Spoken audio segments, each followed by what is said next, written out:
তাহলে হচ্ছে আমাদের কাজটা হচ্ছে মেন কথা যে তোমার শোরুমে বা যে কোনো কাজে তোমার দেওয়া হবে, ঠিক আছে? জি সেই ক্ষেত্রে তোমার না বলা যাবে না। কাজের ক্ষেত্রে বস এটা সব থেকে বেশি মাইন্ড করে, না কথাটা সে পছন্দ করে না, জি ঠিক আছে? তোমার একটা কাজ দিছে, মনে করেছি বা মনে নাই বা হয়তো বা বা ধরেছি, এসব কথা সে শোনা নাই।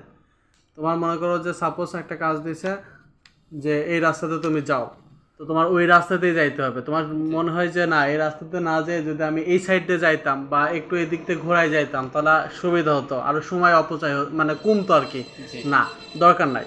তোমার যেভাবে বলবে ওইভাবেই চলতে হবে, ঠিক আছে? তোমার মনে হয় একটা রেখা দাগ টেনে দিবে যে এই রেখা দিয়ে তোমার চলতে হবে, জি এই রেখা দিয়ে যাওয়া লাগবে, ঠিক আছে? জি তো অবশ্যই মনে করো যে আমাদের যে কাজগুলো সেই কাজগুলো তোমাকে দেওয়া হবে, করতে হইব, ঠিক আছে? তো এখানে না বলা যাবে না, মিনিমাম 1 বছর কাজ করা লাগবে।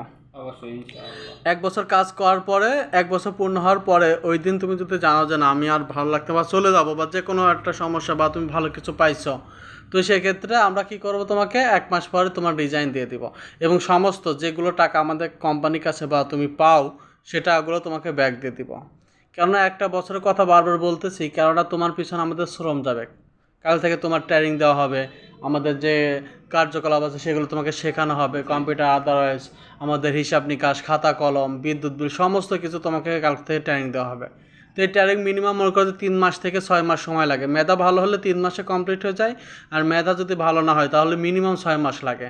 তাহলে তোমার পিছনে মনে করো যে আমরা 6 মাস কাজ করলাম, করার পর তুমি যদি কও যে আমি চলে যাবো, এখন তোমার শিখাইছি, তুমি এখন আমাদের ফল দাও নাই, ফল দেওয়ার আগে যদি চলে যেতে চাও তো সেক্ষেত্রে তো আসলে কোম্পানি রাখবো না।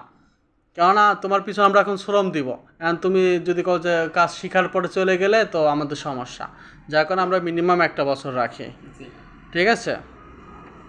তো এখন থেকে তুমি যদি বলো যে না আমি কাজ করব, আমার কোনো সমস্যা নাই, তাহলে আমরা তোমার রাখবো। আর যদি মনে করো কাজ তুমি বললা তারপরে যদি চলে যাও, তো সেক্ষেত্রে তুমি বেতন পাবে না কিন্তু।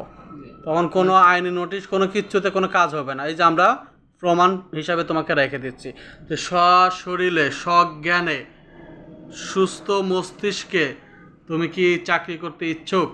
জি ইনশাআল্লাহ।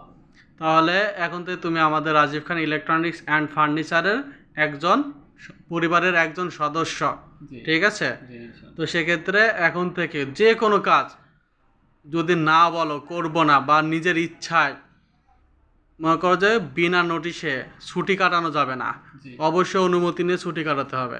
নিজের ইচ্ছা মতন স্বাধীনতায় যদি ঘুরতে চাও, এখন থেকে এই ইলেকট্রনিক্স অ্যান্ড শোরুম কর্তৃপক্ষ যে কোনো সিদ্ধান্ত নিতে উপনীত হলে তোমার মর্জি পেশ করো, মানে তুমি কি রাজি, যে কোনো সিদ্ধান্ত নিতে পারে জি তোমার ইচ্ছা স্বাধীনতার জন্য। মানে আমাদের এখানে যত সময় থাকবা তত সময় আমাদের ইচ্ছায়, নিজের ইচ্ছা স্বাধীনতা এখানে প্রকাশ করা যাবে না, ঠিক আছে? জি ইনশাআল্লাহ।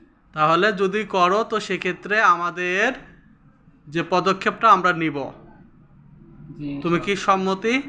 জি ইনশাআল্লাহ সম্মত দিচ্ছি। ঠিক আছে, তাহলে ভালো থাকো, তোমার জন্য সুস্থ কামনা। জি।